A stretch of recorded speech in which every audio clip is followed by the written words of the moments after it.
سلامونه درنو لیدونکو موږ په دې ځانګړې مرکه کې د افغانستان د نفتو او غازو د تنظیم د ادارې له مشر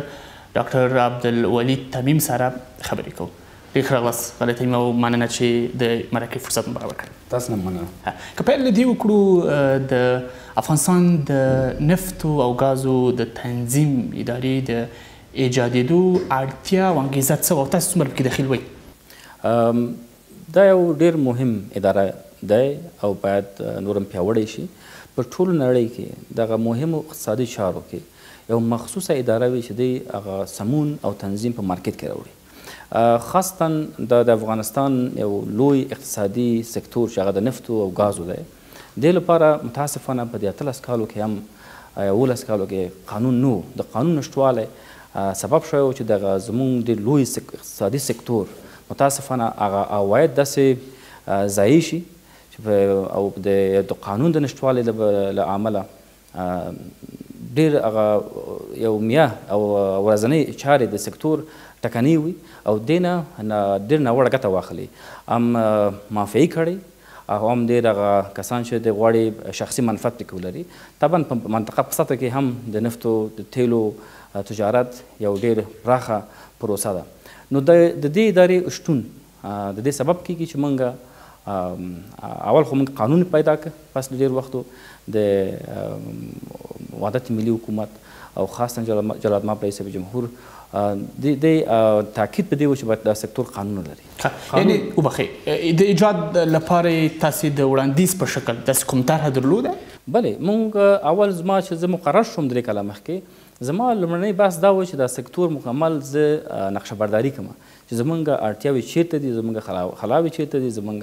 موفقیت به چیرته اوسېږي. موږ په یو مکمل طرح هغه اصل پلان باندې کار وکړ او دا جلال ماب رئیس جمهور په حضور ته تقدیم کړ. نو هغې تاکید په دا و چې باید اول کار به دا کېږي چې دا قانون جوړېږي او یو اداره به وي چې هغه د تطبیق د قانون مسؤلیت په غاړه او دغه لپاره دا قانون ایجاد شو. د قانون خواړه دا ده چې د هغه پورتنی جریان اکتشاف استخراج قراردادونه دي هغې باندې هم دی نظارت لري. د منځنی سکتور یا هغه د پایپ لاینو د انتقالاتو د به د دې هم نظارت لري او لاندنی سکتور جریان هغه چې ورته د اقتصادي جریان ده چې جوازونه دي، واردات دي، خرڅلاو ده، دې ته هم موږ باید سمون او تنظیم برنامې جوړ کړو د خیره چې کار شروع د دې ادارې د قانون لپاره دغه مواردو ته تاسې اشاره کړې او دا پکې ځای شوي؟ بلکل دا هغه قانون په اساس جوړ شوی دی چې په د اقرب د 1999 کال دا قانون توشیح شو او په 2 میاشتې مخکې دا اداره ایجاده شوه. دا اداره مسؤل د تطبیق د نوی قانون یا د هایدروکاربنونو قانون د تطبیق مسؤل ده. تاسو ویل چې شاوخوا 2 میاشتې کېږي د دې ادارې د ایجاد، مهم کارونه په دې 2 میاشتو کې څه کړي؟ خب دا او دفتر چې اول یو اداره جوړېږي موږ لپاره یو تشکیل مهم ده. موږ تشکیل ترتیب کړ، تقریبا 240 کسان د ادارې کې به کار کوي د خیره سره چې یو شرایط د کار ایجادېږي ټول لپاره، خصوصا متخصصین لپاره، خصوصا هغه کسان چې په د نفت او غازو مختلف سکتورو کې تجربه لري، تعلیم او تحصیل کړی، هم په داخل کې هم په بهر کې، هغه به جذبو د خیره سره. او ضمن کې د مونږ یو سلسله مسؤلیتونه لرو په اساس د قانون. موږ په 3 میاشتو کې باید دغه د افغانستان د مصرف سهمیه معلومه کړو چې کوم ځای واردېږي، په څوک یې واردوي او څومره قراردادونه دي چې موږ په ژمي کې زموږ د تیلو واردات ټکنی نشي، کمبوتات ایجاد نشي. نو په دغه سیستم باندې موږ یو سلسله ثبت او راجستر د قراردادونو او د جوازونو موږ شروع کړی ده چې مهم هدف دا ده چې موږ په مارکیټ کې د ښه قیمت او دوامداره واردات او ارزانه بیه او مناسب بیه باندې تیل تنظیم کړو، د قاچاقبر او د اصلو تجار منځ کې هغه تفکیک را ایجاد کړو. د ځینو تجارانو تشویش هم دا دی د دې ادارې په ایجاد سره چې ګواکې مستقیم به دا اداره معاملې کوي، د نورو هیوادونو نه به توکي راواردوي او د دوی هغه د کارونو مخه به ډب شي په اصطلاح. د دوی دلیل هم ورته دا چې دا کار د اقتصاد د بازار سره په ټکر کې کار دی. موافق یاست؟ نه خیر نه. دا اداره موږ ګورو چې په هر قانون کې د بازار قانوني که د مارکیټ هغه موږ د مارکیټ اکانومي یا د اقتصاد بازار بحث دی، اداره زمونږ سمون ایجادوي، موږ به مقررې ایجادو په اساس د قواعدو تجارت به سمون مومي. په هیڅ وجه دا اداره چې اوس تاسې نوم یاد کړه د تنظیم نفت او ګازو اداره دا په مستقیم خرید او فروش کې لاس نه وي. طبعا د پخوانی تصدۍ هغه به شرکت کیږي، هغه به ملي شرکت وي، لکه چې آریانا په مارکیټ کې کار کوي، لکه چې افغان ټیلیکام کار کوي. د نفت او ګازو کې هم یو ملي کمپني دولتي ملي کمپني به فعالیت کوي، هغې به خپله محدود سهم لري، یعنې په هیڅ وجه د رقابت فضا نه خرابېږي، برعکس د رقابت فضا لا نورم ډېرېږي. په بازار اقتصاد بازار کې یو مهم رول د بازار د اقتصاد هغه رقابت ده، دا لا نورم پیاوړی کېږي. خو ښه والی زموږ د ادارې دا ده چې موږ به هغه تور سپین په مارکیټ کې معلومو او وارداتو خرڅلاو او ټول په نظم په اصولو باندې چې مقررې به د خیر سره تنظیمیږي. زموږ مهم بستونه تقریبا تخنیکي د عالی شورا اعضاو یا بورد عالی اعضاو موږ هم اعلان ته ورکړي چې د هغې ایجاد سره موږ به مقررې په شکل د اصولي قانون پاس کوو او هغه تطبیق کوو. د تصدۍ هغه وخت چې د تصدي وه د نفت او ګازو اوس هغه هم شته، تاسو ویل چې بل پرسونل او بل مشر به ورته ټاکل کېږي، ټاکل شوی خو نه دی تر اوسه. هغه مهال د تاسو یو اساسي مسؤلیت دا و چې د توکو په واردولو باندې نظارت ولرئ او څار ولرئ. دغه کار څومره دقیق شوی دی؟ هغه چې بازارونو کې شکایتونه دي مثلا د بې کیفیته توکو واردول، یعنې تاسو څومره دقیق وئ په خپل نظارت کې؟ لږ به وضاحت ورکړم چون زموږ د ادارې مسؤلیت تصدي یو انتفاعي اداره ده، هغې باید تجارت وکړي یا پکې منفعت ولري. تصادفا دا د زوړ سیستم ته مربوط یو سکتور ده او تصدیګانې نور فعلا باید تغییر شخصیت حقوقي وشي او دا کار شروع ده. د کیفیت مسؤلیت د نور مستندر ادارې مسؤلیت و او په د نوی اساسي قانون په نوی قانون کې چې موږ لرو د نفت او ګازو نوی قانون، په دې کې زموږ اداره د نفت او ګازو تنظیم اداره مسؤلیت د نظارت او کنټرول د کیفیت هم لري. دا پروسه شروع شوی دی، انتقال مسؤلیت لا اوس هم په جریان کې ده. موږ باید تخنیکي لږ ستونزې لرو چې دغه مسؤلیت د نور مستند ادارې څخه انتقال شي. په دې اساس باندې بیا موږ یغه لوی چتر ایجادو، هم د وارداتو باندې نظارت لرو، په کیفیت باندې نظارت لرو، په مارکیټ باندې تمام شد قیمت به معلومو، پس د تمام شد قیمت په فایده کې به رقابت ایجادو. نو دا مهم بحث ده او د تصدي مسؤلیتونه ډیر مشخص وو. موږ خدمات ارائه کوو بندرو کې او موږ کارونه اوس هم کوو، جریان لري تر څو چې د اداره د خیر سره تصدي تبدیلیږي یو ملي شرکت ته. یعنې تاسو ویل چې دا د کیفیت موضوع تر ډیره د نورم د سټنډرډ ادارې مربوط دی. تاسو څومره همغږي درلوده چې هغوی مو دې کار ته مجبوره کړې وه چې داسې توکي راواردېږي، بازار خرابوي، د تجارانو همداشان هغسې چې د خلکو ترمنځ بې باوري رامنځته کوي، یعنې څومره تاسې همغږي درلوده چې هغوی مو دې کار ته متوجه کړي وه؟ یعنې په ټوله کې تجارانو په کاروبار ډېر منفي اغېز نه کوو؟ دقیقا زموږ یو همغږی و او یو چې دا موږ د فشار ایجاد کړو. موږ دواړه کار کړی دی. تقریبا د 3 اونۍ مخکې موږ 260 ټانکرونه په اسلام قلعه کې ودرولې او دغه اولین زموږ نظارتي یو څېړنه و او یو مشترک البته د دې ادارې له ادرسه د تنظیم ادارې. بیا موږ د ټول تیلونه نه سمپل واغسته، تقریبا یو سمپل شو چې متاسفانه د کیفیت وضع ښه نه وه. موږ دا گزارش سره د اجرات د ورکو ادارې نور مستندر ته او دا موږ جلال ماب رئیس جمهور ته هم دا گزارش راولېږه او هغې تر څنګه موږ داسې یو پروسه او داسې یو طرح هم منظوري لپاره مقام عالي ته وړاندې کړی دی چې په هغې کې موږ نور په دروازې خوله کې کیفیت نه تست کوو. موږ دغه منبع نه چې واردېږي هغه مملکت د تصدیق به کوي او هغه درېمګړی اداره چې هغه د تست او د کوالټي او د کوانټیټي یا هم د مقدار هم د کیفیت مسؤلیت په غاړه ده، هغوی به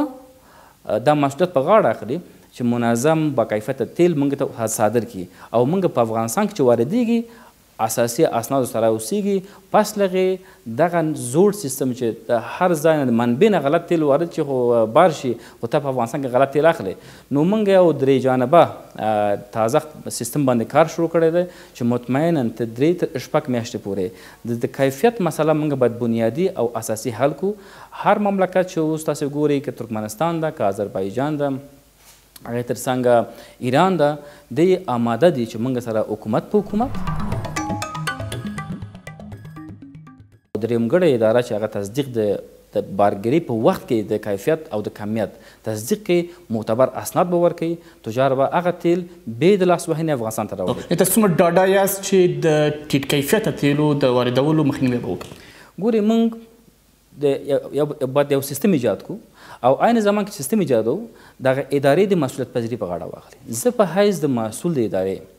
زه دا ډاډ ورکوم چې دا مسؤلیت ماته انتقال شي، دغه طرحه چې موږ ورکړ تطبیق شي. بې له شکه وایم چې موږ په 3 تر 6 میاشتې پورې بنیادي اساسي تغییر باید په کیفیت کې راشي. موږ پیسې ورکو، موږ په جهاني په بیه باندې پیسې ورکو، ولې خراب تیل راوړو؟ دې کې یا زموږ تجار مسؤلیت لري، شدیدا مسؤلیت لري په مقابل کې هم د خلکو هم د دولت او څنګه کې هغه مملکتونه چې احساس کوي چې افغانان په د کیفیت ته ډېر توجه نه لري، هغوی خپله هغه خرابه تیل په ښه بیه جګ بیه افغانستان باندې خرڅوي. نو بنان دا زما مسؤلیت ده او عین زمان کې د تجارانو خونه او د اتحادیو مشران د نفتو ګازو دا مسؤلیت پذیري په غاړه ومني چې نور په پیسو باندې د ښه تیل افغانستان ته وارد کړي. نو هغه میکانیزم چې حکومتونه پکې مسؤل دي، افغانستان خو نه موږ اداره، اخواته به هغه دولتي شرکتونه چې د تیل خرڅوي افغانانو باندې، او درېیمګړې اداره چې موږ په قرارداد او ډېر معتبر اداره به د مارکېټ ته راوړو چې زموږ تیل په نړیوال کچه باندې تصدیق او موږ ته په معتبر اسنادو ولیږي. بل د کال په کچه راته وایي چې څومره تیل افغانستان ته واردېږي؟ زمونږ گزارشات هغه کله چې پاتې تاسو ته لږ وضاحت هم ورکړم، موږ د 100 کالو 15 کالو چې گزارش ته دقل هغه اوسط واخلم، په کال کې 2.7 میلیون میټریک ټن واردېږي. خو زمونږ د مارکیټ مصرف حدودا 3.5 ته 4 میلیون ټن دی. دا چې زمونږ دا نورې څنګه راځي؟ په قاچاقي ډول خو نه راځي؟ متاسفانه قاچاق پکې شته دی، قاچاق پکې شته دی او موږ هغه لپاره هم دغه نوی سیستم چې ایجاد کړی دی چې موږ غواړو د اصلي پانګوال او اصلي تجارو په منځ کې او د قاچاقبرانو په منځ کې تفاوت. ډېر ګران کار نه دی، ډېر سخت کار نه دی. والا فکر کوم چې د قوانین همدې لپاره جوړ شوي دي چې تطبیق شي اصول. اوس موږ قوانین نور هم لرو چې تطبیقیږي نه او خلک له ګڼو مشکلاتو سره مخامخ. متاسفانه د قانون تطبیق لپاره هم یو لیوالتیا ضرورت دی. هغه ما کې مشته دی، اوس د حکومت کې مشته دی. او پخوا به داسې و چې د زورواکان او د مافیایي کړۍ به د حکومت د ضعف نه ډېر استفاده کوو. حکومت دولت اوس دغه قوت ښودلی ټولو ته چې قانون ته به ټول غاړه ږدي، او زه چې دغه سمت ته تعین شوی یم، زما وظیفه دا ده چې دا قانون تطبیق کړم. پخوا خو موږ قانون درلوده، اوس موږ جوازونه هغه خلکو ته جواز ورکوو چې د معتبر تضمین به افغانستان ته لري، دولت ته لري، عام خلکو ته به تصدیق ورکړي چې د تیل واردې په ښه کیفیت یې واردې، په ښه قیمت یې واردې او دوامدار یې واردې. یوه بهانه یا پلمه د تجارانو لپاره، یو مشخصا د قاچاقبرو لپاره چې تیل په قاچاقي ډول واردوي، هغوی دپاره ده چې دلته د بهرنیو ځواکونو لپاره راوړي. هغه چې موږ تاسو کوو دلته د تېرو کلونو په پرتله د بهرنیو ځواکونو شمېر خورا راکم شوی دی، په هغه نوم راځي او بیا یې په بازارونو تقسیموي. یعنې هغسې کارونه هم شته. یو زما د لاسته راوړنې بلګه دا و چې ما د بحث د معافي تیل یا معافیتي تیل دا شروع کړ او لوړپوړو خارجي قوتو سره هم بحث وکړ، هغه ښکېل اداراتو سره مې هم سره خبره کړې چې انشاءالله تاسو ته ډېر ښه زیری لرو د راتلونکي 2-3 هفتو کې چې دا ټول تیل به مسؤول کېږي انشاءالله. دا بحث شروع ده او دا یو هغه اقدام ده چې د افغانستان د اقتصادي چارو کې عوایدو کې شفافیت او د معافیت نامه نه غلا او قاچاق دا به مخنیوی کیږي. موږ سره د نظامی چارو تمویلونکي ادارات موږ سره خبره منلي او دا اوس پټ هم نه ده چې دې کې متاسفانه غبنو غلطیګانې وي. بله، په 9 مالي کال چې بشپړ شوی دی څومره عواید مو درلوده؟ خو زموږ هغه مقدماتي عواید دا ده چې موږ 1 میلیارډ نه اوس عواید پورته شوی. موږ بیا لکه د تصدیګانې یو پروسیجر ده چې بیا توحید کیږي او دا پروسه لکه دوامداره ده. موږ 4 کاله مخکې چې 3 کاله مخکې 1990 کې چې مقرر شوم، موږ یو ټارګت دا و چې موږ یا هدف چې عواید لوړ ویسو. زمونږ عواید تقریبا هغه 215% تقریبا لوړ لاړ په 1 میلیارډ او 150 میلیون کې. دا همیشه دغه حدود کې او 3-4-5% پورته وي. یعنې زمونږ اوس دغه د سطح د عواید چې ما 3 کاله مخکې موږ پورته وړی دی هماغه تقریبا قرار لري او زمونږ عواید سیستم د جوړولې د ډېر حده پورې شفاف شوی دی. یعنی په زیاتوالی راغلی دی تېرو کلونو په پرتله د فیصدۍ له مخې څو فیصد موږ خو هغه اصل خبره دا ده چې موږ یو د ادارې یو دایمي عاید وي ما مخکې ویل تقریبا هغه انول چې د وسط ارقام اخلي 2.7 میلیون تن تیل چې راځي موږ خدمات ورکوو دغه پخوا به 300 400 میلیونه کېده اوس دغه عواید زموږ 1 میلیارد و 150 میلیونه کېږي نو دغه تفاوت خپل واضح تفاوت دی. او یوه مسله د شنونکو خبره ده چې ګواکې وایي عواید زیات شوي نه دي هغه مالیه ډېره لوړه شوې ده او دوی وایي دغسې توجیه کوي چې عواید زیات شوي دغسې نه دا برعکس احتمالا دا شنونکي به د نورو مسایل نه به خبر دي دې مسایل نه خبر نه دي موږ خپله تعرفې د تیلو د 12% نه 6 ټکه او زمونږ اقل خدمات 0.2 اتیاو هغه موږ 0.8 موږ د فساد او د سوء استفادې مخه ونیوو دغه عواید پخوا وو او لکه زموږ فیصدګانې 1.2 اتیا وو خو دې کې بیا نور لاسوهنه کېدلې موږ ټول بنادر کې یو سان اجراعات لرو او خپله اقل خدمات هم په 0.2 فیصده تر رسولی دی او دا ډېر خپله تعرفې هم ټیټ کړي دي او خوشبختانه موږ چون په عوایدو باندې نظارت ډېر شوی دی دا عواید ډېر شوی او د تنظیم اداره چې تاسې اوس نوي ایجاد شوی تاسې یې مشر یاستئ په بیو به څومره کنټرول لري په بازار کې ځکه د شکایتونه د ډېرو سره دا دي چې وایي که په نړۍ بازارونو کې بیې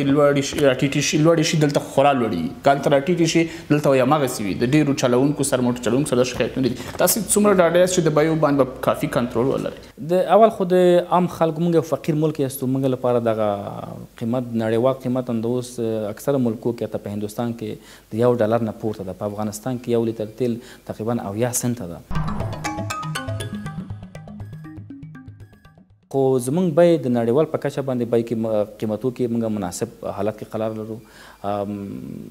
موږ په دې 250 مملکتو کې یا 25 یا 30 یو د بلاروس او د اماراتو په سطح باندې زموږ قیمتونه برابر دي ځکه وایي هغه سوپر تیل چې ورته وایي تاسې به ښه پوهېږئ په هماغه نوم تیل راځي خو کیفیت یې ډېر ټیټ وي د هماغه کیفیت یعنې د سوپر کیفیت بیو باندې پلورل کېږي زه د کیفیت بحث مې مخکې ته تکرار نه کوم موږ ویل چې کیفیت کې مشکل لرو د مسؤلیتونه انشاءالله انتقالیږي او هغه اجرات کوو خو د عام خلکو لپاره مستهلکین لپاره موږ یو سیستم جوړ کړی دی دا سیستم موږ تجار مل ته هم لېږلی تقاضا تجارت ته مې هم دا گزارش ورکړی دی موږ جدول ترتیب کړی او تجار ته موږ تقاضا دا ده چې تاسې خپله چې تیل واردوئ هغه مصرف و کسرات و څومره چې په مصرف راځي او زموږ کې څومره قیمت باندې تاسې اخلئ تر څو چې رسوي په کابل کې هغه جدول موږ ترتیب کړي بیا به مشترکاً د ادارې تنظیم نفت و ګاز زموږ د ادارې لخوا اتاقای تجارت او جمعي مدني نماینده سره یو ځای موږ د منفعت په کچه باندې بحث کوو که دا 15% منفعت واخلي 10 واخلي که 15 واخلي په اساس دغه مارکیټ قیمت نو دلته بیا هغه عرضه او تقاضا ایجادیږي یعنی موږ غواړو چې د تمام شد بیه دا نو ټول نړۍ کې دا سیستم شته چې تمام شد بیه باید معلومي په مارکیټ کې بیا پاس لغې دغه تمام شد بیه چې موږ معلومو په مارکیټ کې سبب دغه کېږي چې نور څوک به اضافه بیه اضافه قیمت به په خپل امتا باندې نږدي اوس موږ هغه سیستم د خپل د خارج سره برابر کړی په دې ده چې موږ پخوا به په ګمرکاتو سیستم کې تعرفه زموږ به $0 نه محاسبه کېده الان چې په بازار په مارکیټ کې چې هغه منبع نه موږ تیل اخیسته هغه به یا 15 یا 600 اوس زموږ تعرفي قیمتونه زموږ نرخونه د نړیوال نرخو سره شپږ میاشتو کې برابریږي نو بیا هم تاکید کوم چې د نفتو ټوکو بیه تقریبا تاسې ګورئ چې په 3 ورځو کې چې زموږ مارکیټ متاثر شو د قیمتونه تقریبا 3 افغانۍ قیمتونه ټیټ شو خو کله کله د نړیوال په کچه په مارکیټو کې د جنجالونه وي چې قیمتونه د اوپک په منځ کې جنجال کې قیمتونه پورته ځي او دوم مسله دا ده چې زموږ تجار متاسفانه ځینې وخت زی مثلا ترکمنستان کې په عین اخیستل کې د افغانستان په سهمیه باندې ناسلمه رقابت کې دغه ناسلمه رقابت د مارکیټ په اقتصاد کې ځای نه لري تاسې باید تیل وارد کړئ افغانستان کې په ښه بیه په ښه کیفیت او دا تیل په ارزانه بیه باندې رقابت ایجاد کړي د برعکس ځینې وخت 300 شرکتونو نه زیاته ځي په ترکمنستان کې د افغانستان د مصرفي سهم باندې یو ناسلبه رقابت کوي دغه هم په د جوازونو چې موږ تنظیمو شرکتونه به موږ تور سپین کوو دا مشکل هم دایمي شکل باندې حلیږي. یو بله مسله د خلکو جدي انتقاد دا دی چې احتکار کیږي د تجارانو لخوا، مثلا په یو بیه چې توکي راوړي وي یا مشخصا تیل راوړي وي دا ساتي چې کله به یې لوړې شي هغه وخت بازار ته رسي. دغه د احتکار بحث په تیلو کې ډېر یعنې مناسب نه ده، چون د تیلو یعنې هدف مې دا ده دغه تیلو ګاز ساتل کسرات لري. یو تجار دې لپاره چې احتمال ده چې مثلا 2 روپۍ قیمتونه پورته شي ځان ته خپل داسې نقص نه کوي چې کسرات ورکړي، یعنې دومره چې تیل ساتي او ګاز ساتي دومره د خپل کیفیت او کیفیت که کم نشي خراب نشي ډېر زیات د خپل کمیت کمیږي. بنان دغه د احتکار بحث ډېر مواجه نه ده په دې سکتور کې، دا په غوړیو کې شته دی خو په تیلو کې معمولا احتکار نه کوي. تجار غواړي زر یې خرڅ کړي زر پرې ګټه واخلي. یوه بله اساسي مسله تاسې چې د طرحې او د قانون خبره کوئ، څومره مو په کور دننه د سرچینو نه د استخراج مثلا د تیلو د ګازو د منابعو نه استفادې ته پام کړی دی چې بالاخره په کور دننه داسې یو څه ولرو چې مجبور نشو چې همیشه یې وارد کړو له نورو مملکتونو؟ ښه، دا یو ډېر مهم بحث ده. همدې لپاره دغه نوی قانون د هایدروکاربنونو نوی قانون دغه ادارې لپاره دا مسؤلیت هم ورکړی چې په پورتنی جریان چې هماغه استخراج او اکتشاف ده هم موږ به نظارت لرو، خو زموږ اوږدمهال برنامه دا ده چې پس لغې چې موږ خپل لاندې مارکیټ تنظیم کړو د مارکیټ د تیلو مصرف، بیا زموږ اوږدمهال برنامه دا ده چې موږ سوکه د خپل د واردات څخه کم او تولیداتو ته ډېر پام وکړو. په ګازو کې شرکتونه فعالیت لري، طبي ګازو کې، او په عین زمان کې په اکتشاف کې پانګونه کیږي. 2-3 میدانونه او ساحې قرارداد کړی دی، هغې باندې به جدي نظارت کوو. دا زموږ یو اوږدمهال برنامه ده. ډاډه یاست چې په څومره وخت کې حداقل د افغانستان هغه لومړني تیل خپل تولید شي؟ دا د تیلو استخراج مسله امنیت ډېر تړاو لري او زمن کې د یو لوی جګ پانګونه هم پکار ده. د باید یو پانګوال دلته د استخراج د دستګاو نصب کړي او هغه د ساک کیندنه او دا مسایل د لږ شرایط مربوط یو تصمیم ده، خو ډاډه یاستو چې د خیر سره څومره چې زر آرامي کیږي څومره موږ وشو کولی چې هغه امنیت تامین کړو. موږ هغه ساحاتو کې د استخراج یو جالبه او د پانګونې جذب لپاره ډېر یو ښه سکتور دی چې د خیره څومره امنیت کې کېږي دا به ډېر زر د پانګونې ځینې افغان تجاران چې ډېر لوړه پانګونه سرمایه لري په نور مملکتونو کې په امید د نفتو او د ګازو برخه کې پانګونه کوي، فکر نه کوئ چې اړتیا ده چې هغوی داسې تشویق شي چې په کور دننه تجارت شروع کړي، بیا مشخصا په دغه د استخراج په برخه کې دوی پانګونه او سرمایه ګذاري وکړي؟ دقیقا زموږ د ادارې یو مسؤلیت دا ده چې موږ په دې سکتور کې باید پانګه جذب کړو. د پانګې جذب سکتور کې زموږ هغه لومړیتوبونه دي او په دې ځینې میدانونو کې لکه توتي میدان او د آمو دریا په سیند نږدې میدانونو کې همدا اوس قراردادونه موجود دي او باندې کار لګیا روان ده. یو انتقاد چې تاسو کېږي وایي چې اقتصادي مشر چې وایي چې په ځینو بستونو ته په ګمارونو کې مو ډېر داسې څه خبره وایي د قانون نه مراخوا د خپل زړه کار نه کړي، موافق یاستئ قادر صاحب؟ نه، دلته زه موافق نه یم سره، ولې موږ یو ځوان ټیم راوړی و او ځوان ټیم وشو کولی چې د ادارې نظم و نسق ډېر ښه په لاس واخلي، زموږ اوای ډېر ښه لوړ شي او موږ هغه برنامې چې درلودلې چې ورته ورسېدلو. طبعا هغه خلک چې دلته منفعت یې لږ په پښو لاندې شوی او موږ ونشو کولی چې هغې منفعت تامین شي، دا تبلیغات یې شروع کړ. د افغانستان د ګازو او نفتو د تنظیم ادارې مشر عبدالولید تمیم له تاسو ډېره مننه. کور مو ده.